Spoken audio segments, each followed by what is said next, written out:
everybody, my name's Tatiana Moroz and I'm a singer-songwriter and I also work in Bitcoin. This is my good friend Bob Murphy. He's an economist and also now a Bitcoin enthusiast thanks to me.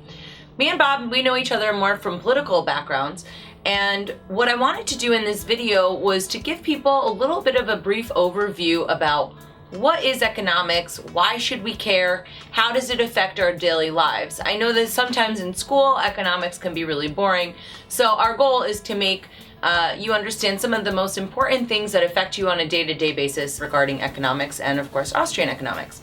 Bob, thank you for joining me today. Thanks for having me. Glad to be here. I guess we should start with, why should people learn about economics? What's so interesting about it? Well, I think at the basic level, economics is interesting, just like when people want to know how do plants work, how does the environment work, things like that. So the economy is such a huge part of our lives, so it's interesting just to know the basics of how does this work. Because if you think about it, it's pretty impressive.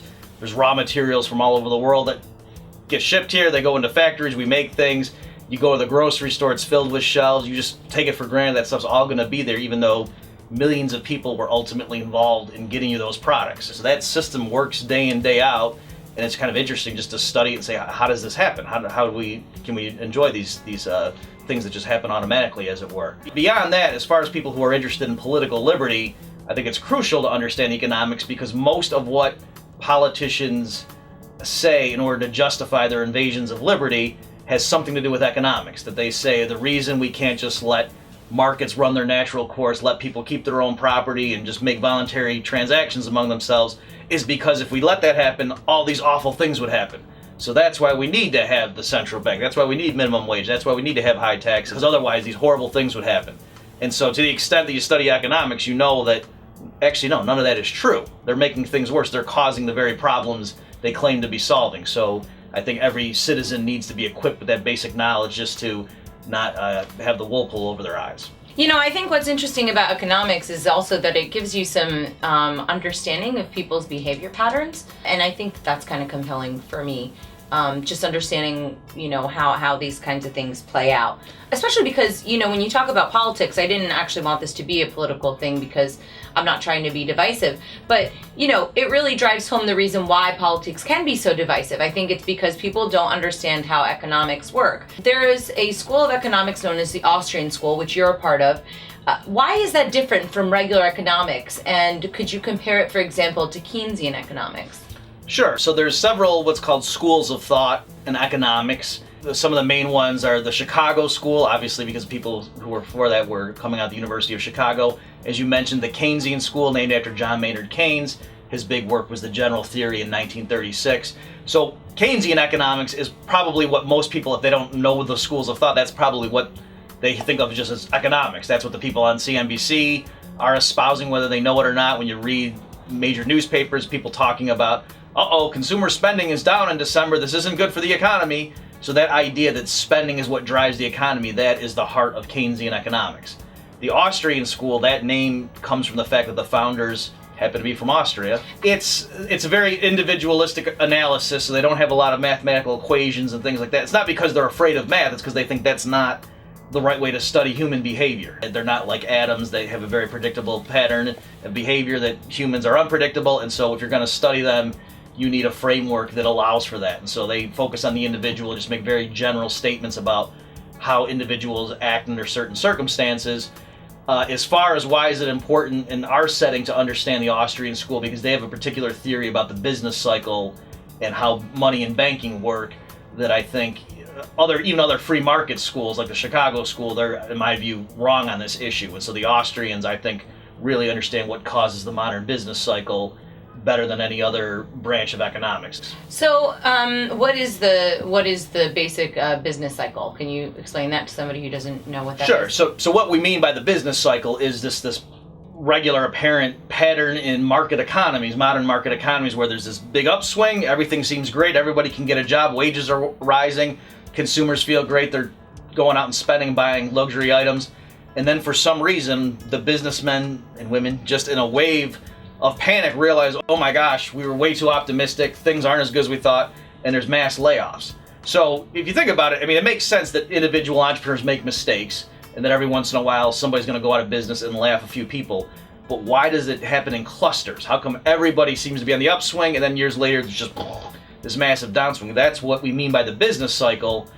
And the Austrians explain that by saying the upswing is not just random optimism, it's fueled by, in modern times, the central bank cutting interest rates. It's a signal, it means something, and if it's supposed to be 5%, and instead the Fed chairman comes in, floods the market with fake money, and pushes it down to 2%, that gives the wrong signal. It gives a green light to a bunch of investment projects that should not have been started, but just because they create money out of thin air electronically doesn't make us richer.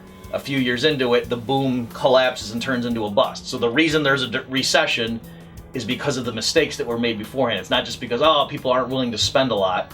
It's because there were actual mistakes and resources went to the wrong places for years, and that is going to do something. The pipeline gets screwed up when they do that, and that's the Austrian story of the boom and then the bust. So what about somebody who's not familiar with today's banking system? What is today's banking system, and how does it differ from other banks? Okay. Like throughout history. Sure. So the modern feature of banking systems around in major Western societies is having what's called a central bank. The government will designate one particular entity, sort of like to be in charge of all the other banks.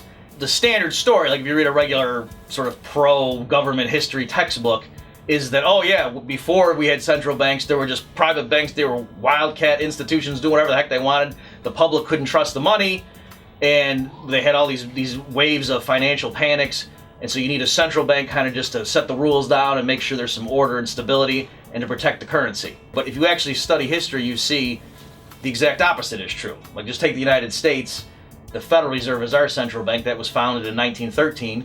Well, the Great Depression started in 1929, right? So that was 16 years after that, so it's not like the Fed was instituted to protect us from the Depression. The Depression occurred on the Fed's watch. The standard story was, we screwed that up, but now we got our story straight. Won't happen again. The Great Recession happened again on the watch of the Fed and the Bank of England, the Bank of Japan. These central bankers keep causing the worst, problems in world history, and then keep saying, "Don't worry, our bad, but we got it now. Won't happen again." These things that were allegedly to happen in a free market actually happened with the government picking some institution to be in charge of all the banks. So one thing is that it has a monopoly, right? That they have the power, again, backed up by the government and its overwhelming force, to say whether certain banks are legitimate or not. It's a cartel, right? They can let some banks operate or not. It's a lot easier to open a pizza shop than to go open a commercial bank, right? There's all kinds of hoops and regulatory hurdles you have to jump through to open a commercial bank. That's a very restricted industry, so it's a cartel. And people, you don't have to be too cynical to think, wait a minute, the people who are being part of this cartel, they're rich bankers, they probably are benefiting from that system. One of the main functions of it, and again, this is standard stuff, if you go to their own website, is say they act as a lender of last resort. So that sounds good, because it sounds like, if there's a liquidity crunch and they need to make loans, the Fed will just come in and give them money and sort of get them out of a pinch. But actually, I would argue that's a bad thing. That means the commercial banks now can act recklessly, because they know if they get caught in a crunch, the Fed is waiting in the wings to bail them out. You don't want them to know they always have this institution that can just create money out of thin air and bail them out. Okay, so just, to be clear, when you say cartel, the word that I usually associate with cartel is I think of drug cartel. Can you explain the word, like banking cartel, like that, Sure. that expression, and how that would really make sense? Because some people say, well, my brother actually does work at a bank.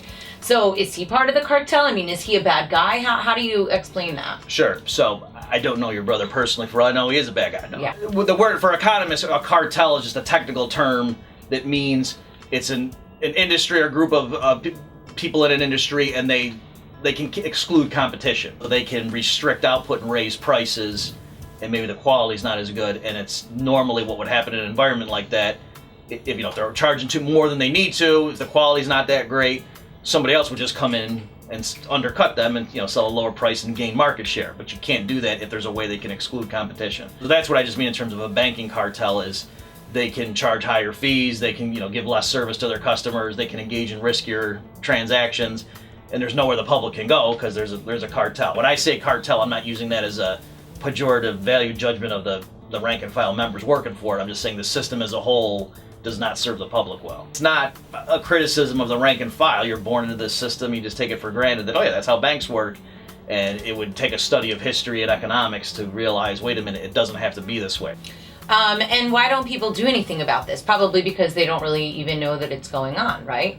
Right. I think it's a combination of things, as with any sort of massive, what you or I might perceive as a massive social injustice that's there for institutional reasons. Yeah, there's a two-pronged thing. One is, it's hard to, people are driving their kids to soccer games and stuff. It's hard to say, hey, wait a minute, do you know how the Federal Reserve works? I mean, that's just instantly boring and, oh my gosh, no, I couldn't. And people are modest and think, I can't understand that. There's this false humility, or I should say dangerous humility, where they just assume, well, I mean, if the people from Harvard and stuff, they're running the show, they know way more about that than I do. So there's that element. But then also, even among people who learn the truth, there's a certain way you can just sort of get a defeatist attitude and get depressed and say, well, man, these people who own these international banks and stuff, these are the most powerful people in the world.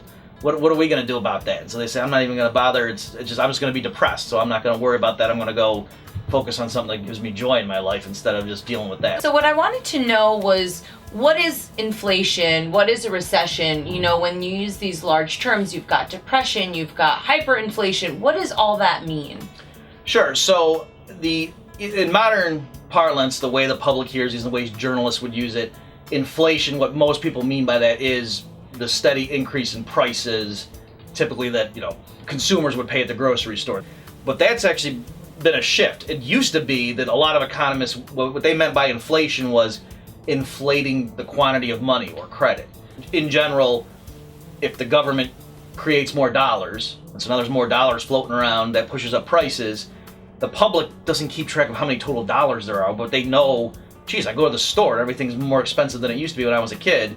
And so they want to blame somebody for that. You see, so if you've shifted the focus away from the cause to the symptoms, it's hard to figure out now. It's like, oh, it's those people in the Middle East are charging more for oil, or it's those greedy labor unions, or it's a corporation. But if it's actually the government keeps pumping in more dollars, that's the ultimate reason that the dollar keeps losing purchasing power. Inflation nowadays, most people mean by that rising prices, but I try to be clear and talk either about monetary inflation or price inflation, because again, historically, the inflation meant how much is the money supply being inflated, like being, pumped up. As far as recession, again, a similar sort of thing. They used to call those things panics. And then I believe during the Great Depression, they used the term depression as a euphemism. They said, well, it's not a panic, it's just a depression.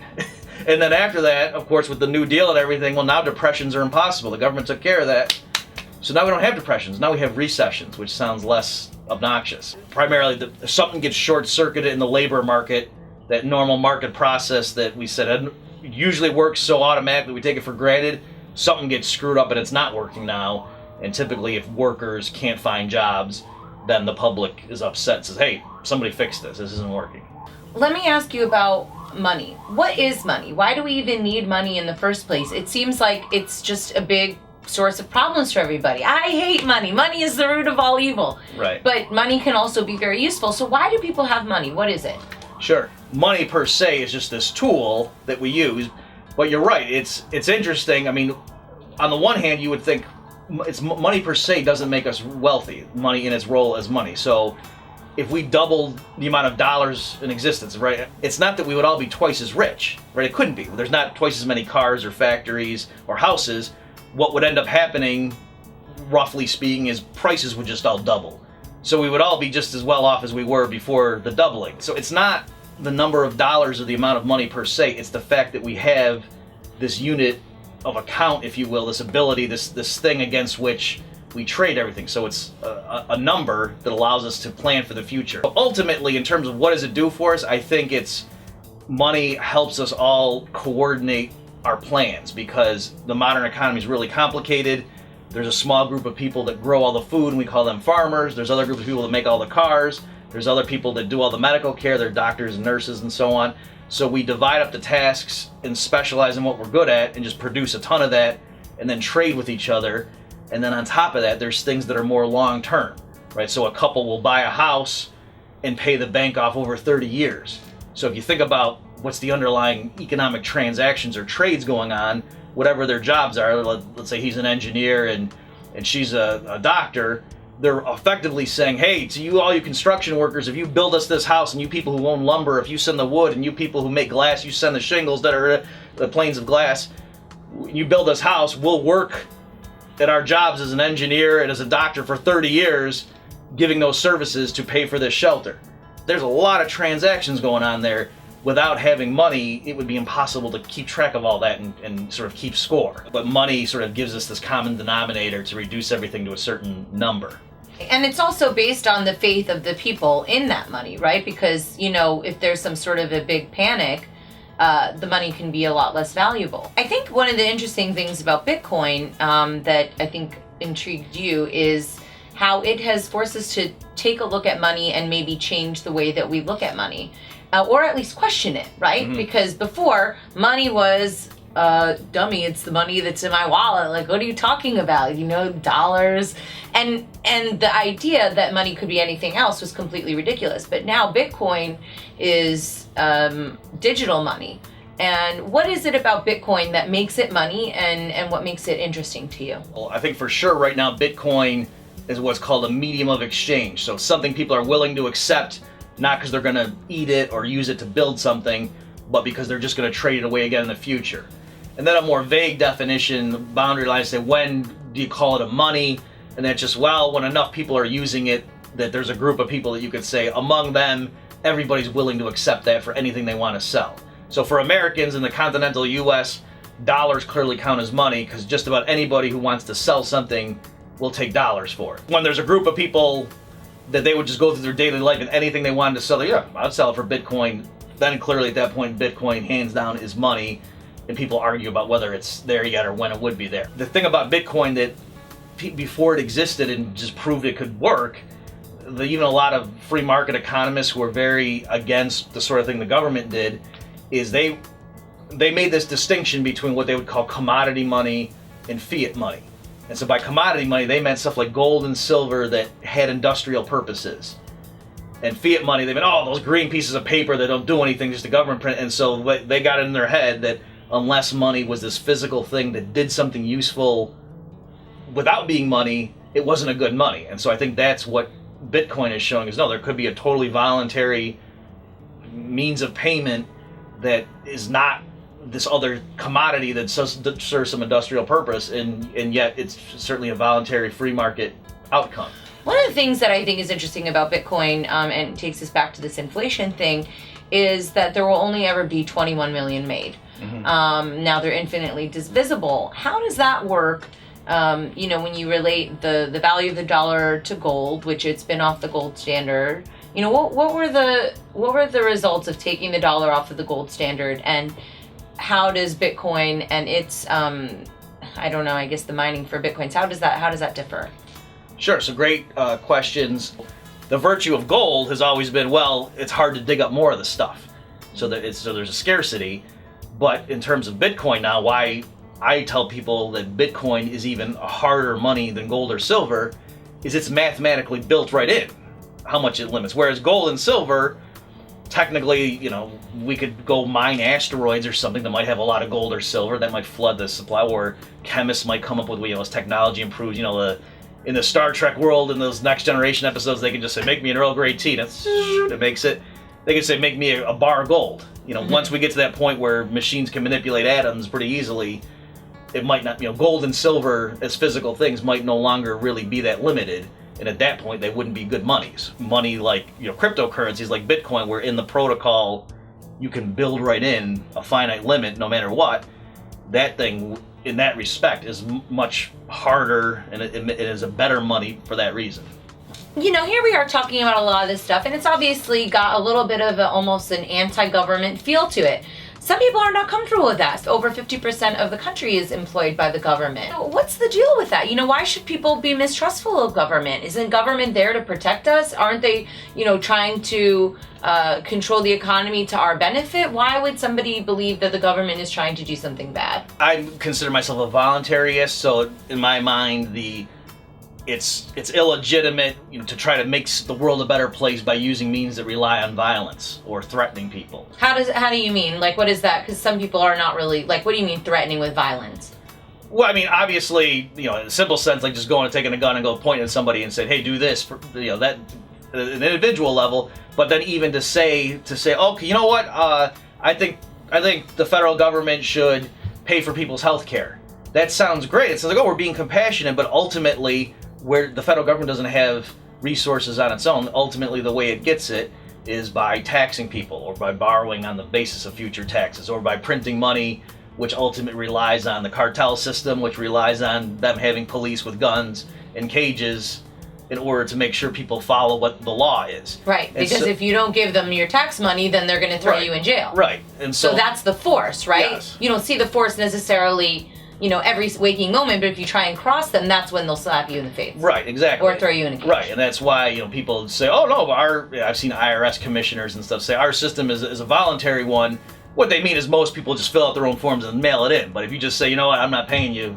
I don't believe in what you do with this money," you'll see how voluntary it is. Eventually, people will show up and throw you in a cage. That's the sense in which the things that the federal government does ultimately rely on them threatening to use overwhelming force to solve the problem. And so that's what I'm saying. I don't endorse that system.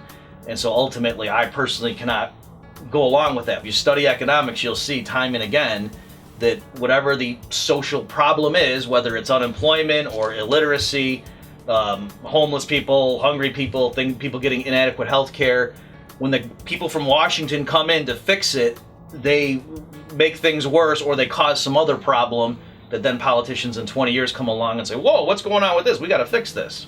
So, a lot of what we're talking about makes me feel very overwhelmed and depressed, and how am I ever going to fix all these problems? And I could understand why people become politically apathetic. I also don't necessarily think that politics is the best route to salvation, so to speak. What can people do about all this bad news that they're getting right now? Right. Now that people are maybe thinking, well, wait, what is this Federal Reserve thing? Maybe they do a little bit more research. How do they have a positive impact? If the government is so big and the government is so powerful, what can we do as individuals in order to improve our lot in life, so to speak? Right, great question. So, and I know you and I both really got energized by Ron Paul running for president, so I love that, period. But for me, the reason, it was exciting and I thought he did a great thing was not because, he might actually become elected and then do all this stuff. I mean, so I think there would be 19 things that would have happened to make sure he wasn't ever elected president. That for me, it was an educational mission. I mean, because I've talked to so many people now, when I go to events and things, then I say, "Hey, how'd you get into this?" And more, especially the younger the people are, they'll say, "Oh yeah, Ron Paul. I didn't know any of this stuff." And then he mentioned something, and I went and Googled it. So for me, certain political campaigns can be effective, but not because politics is the way to change things, but just people are interested in it. They get a lot of coverage, and that's one way to get a message out. And I know this sounds like a cliche. For me, what I'm doing is just trying to educate people, because no matter what, there's lots of different possible solutions. Some people are really into getting off the grid. Some people are into, once we can make space stations, that's the ultimate way we're going to escape. We'll go to a different country, be expats, and just hide out there. Other people are saying, what if we can get Texas to secede again? That kind of stuff. Whatever the solution is that you have in mind, the more people who agree with the freedom philosophy, the easier that solution is going to be. And I'm not trying to pick any one thing. I'm just trying to educate as many people as possible, because, again, all this stuff, there's only, let's say, several thousand people who are really insiders, part of what you might call the ruling class. And the rest of the people, people in the armed services, the police, the, judges and so on, who are like on the front lines implementing that system, they don't benefit from it either. Just like you said, the teachers do not benefit from the current system, even though they're helping to teach people and perpetuate it, perhaps unwittingly. So that's really, I think ultimately educating people, the system, whatever it's going to be, more people just need to know that there's a better alternative. A lot of people like to talk about the minimum wage, right? And they say, well, you should just raise the minimum wage. Obviously, it seems kind of, logical if you just look at it really superficially. Why doesn't that work? Well, I'm glad you said that, because that's my first line of attack on this. Because they're saying, at a certain level, in a very naive approach, is to say, someone's making right now $7.25. If we just made it $10.10 or $15, now they're making that much more. Problem solved, let's move on. It's Miller time. And you're right. If that's all that we're involved, then why stop at $15 an hour? That's not that much money either for someone who's raising 3 kids. Why don't you make it 50 or 100? So when you exaggerate, at some point, most people realize, oh, wait a minute, if you did that, then fast food places aren't going to be hiring a bunch of people at $100 an hour. They would get it at that point. That logic still applies even to a more modest hike. It's just not as severe. I hope people realize that there is at some margin a trade-off, and if you just arbitrarily make labor more expensive, that's not making those workers more productive by just stipulating, oh, you got to pay them this amount. And all it's doing is saying it's illegal to hire someone and pay them less than such and such. So that's one element of it, and I think what people need to realize is most people do not stay at the minimum wage. That's an entry-level position. So if you look at somebody who's been in an industry for 10 years, they're most certainly not making minimum wage. I mean, the percentages are extremely low. You get your foot in the door at the minimum wage, and then if you stick around, the boss, promotes you, you get a raise, and so on. You're eventually making more than the minimum wage. The statistics, I'm not going to give the specific numbers here. But I've looked at the U.S. and Canada. It's very similar. The data show that people who are earning the minimum wage, most of them are not from poor households. And vice versa, most of the people from poor households are earning more than the minimum wage. Wait, how's that possible? Because a lot of people earning the minimum wage are kids from middle class or high income households who just, that's their first job. They're just home for the summer or something, they're working, you know what I mean? And then by the same token too, a lot of heads of households of poor families have been working for several years, and so they earn more than the minimum wage. They don't have great jobs because they're in poor households, but they earn more than the minimum wage. Well, ironically, what happens if you raise the minimum wage, let's say, they raise the minimum wage, and so McDonald's and Burger King and stuff, they raise prices a little bit to help, compensate for that. Ironically, that means you would be giving raises to a lot of rich kids from, rich suburbs, and then making food more expensive for poor households who are not seeing a pay increase. So again, even if your goal is just to say, what government policy can we tweak to help poor workers more, raising the minimum wage is a very blunt instrument. And that's even why a lot of liberal economists even say, raising the minimum wage is kind of silly.